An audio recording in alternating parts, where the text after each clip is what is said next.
히브리서 10장 30절에서 32절까지 보겠습니다. 그러므로 우리가 알고 있다. 그가 말씀하고 있었던 것을 나는 나에게 원수 갚는 것이다. 그리고 새롭게 그를 심판할 것이다. 그 주님 그 자신의 그 백성을 주님 그 자신의 그 백성을 예, 이해하시죠? 예수를 믿는 사람으로 그리스도인은 예수님이 말씀하셨던 것을 알고 있습니다. 하나님의 아들 언약의 피를 죽인 것에 대해 하나님의 아들 언약의 피를 죽인 것에 대해 나는 나에게 원수 갚는 것이다 라고 말씀하셨던 것을 알고 있습니다. 그러므로 이제 예수님은 자기 백성을 새롭게 판단하게 됩니다. 31절 이것은 대단한 것이다. 살아계신 하나님의 두 손에 빠져들게 된 것이다. 살아계신 하나님의 두 손에 빠져들게 된 것은 대단한 것이다. 이렇게 이해하면 될 것 같아요. 살아계신 하나님의 두 손에 빠져들게 된 것은 대단한 일입니다. 왜냐하면 하나님의 긍휼하심을 입을 것이기 때문에 그렇습니다. 긍휼이 뭐라 그랬어요?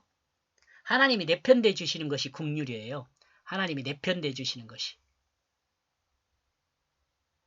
하나님이 내편돼 주시는 것을 이 되주신다는 거예요. 하나님이 내 편이 되신다는 거. 인간의 손에 맡기지 않고 하나님 손에 있는 자가 되는 거죠. 인간의 손에 맡겨지지 않고 하나님 손에 있는 자가 돼요. 이 손이라는 것은 하나님 방법 안에 들어와 있는 거죠. 하나님 방법 안에 들어와 있는 겁니다. 이 땅의 그리스도인이 하나님 손에 있다면 그는 대단한 거죠.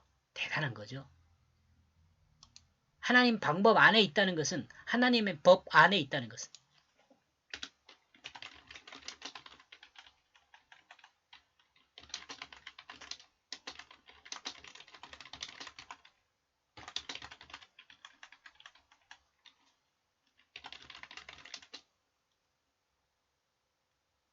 하나님의 방법 안에 있다는 것.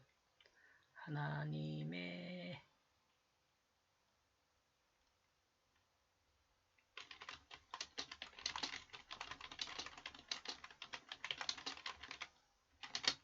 뜻 안에 있다는 건 대단한 것입니다. 32절요. 그러므로 너희는 생각하라.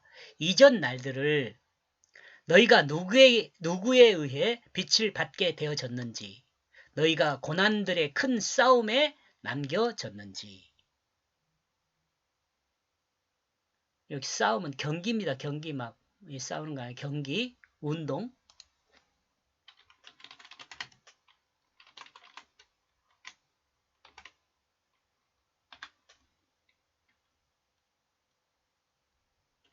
디모데후서인데. 예, 다시 한번 봅시다. 예.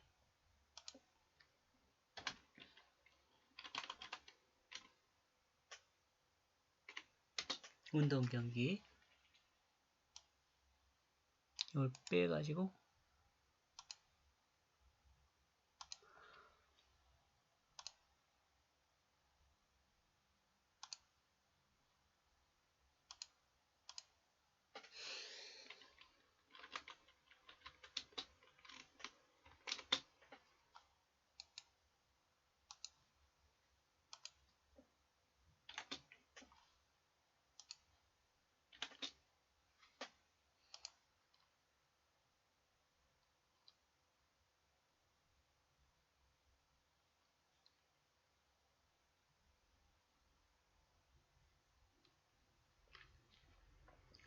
이와 같은 이유로 그리스도인은 전날을 생각해야 합니다.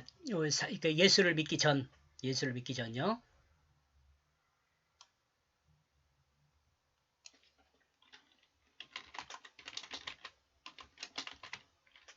예수를 믿기 전을 생각해야 합니다. 하나님 손에 빠져들게 된 것이 누구 때문인지를 알아야 합니다.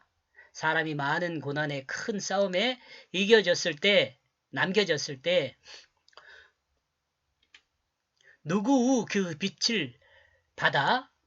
누구의 그 빛을 받게 되어졌는지를 생각해야 한다는 거죠. 누구의 빛을 받게 되어.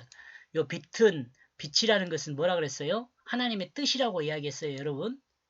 빛은 누구의 뜻을 받게 되었는지를 생각해야 돼요. 우리는 이 부분에서 다메섹에서 바울을 생각할 수 있습니다. 다메섹에 바울을 생각할 수 있어요. 그러나 이 내용은 바울에게만 있는 것은 아닙니다. 대부분의 그리스도인은 예수 그리스도의 빛을 경험하게 됩니다.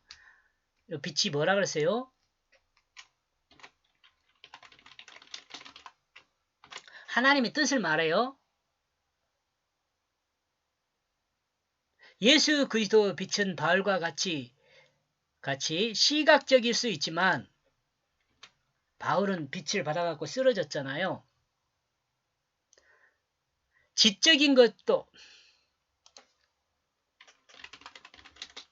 이성의 지적인 것일 수도 있습니다. 즉 하나님 말씀을 통해 지식의 빛을 보게 된 것을 말할 수도 있습니다.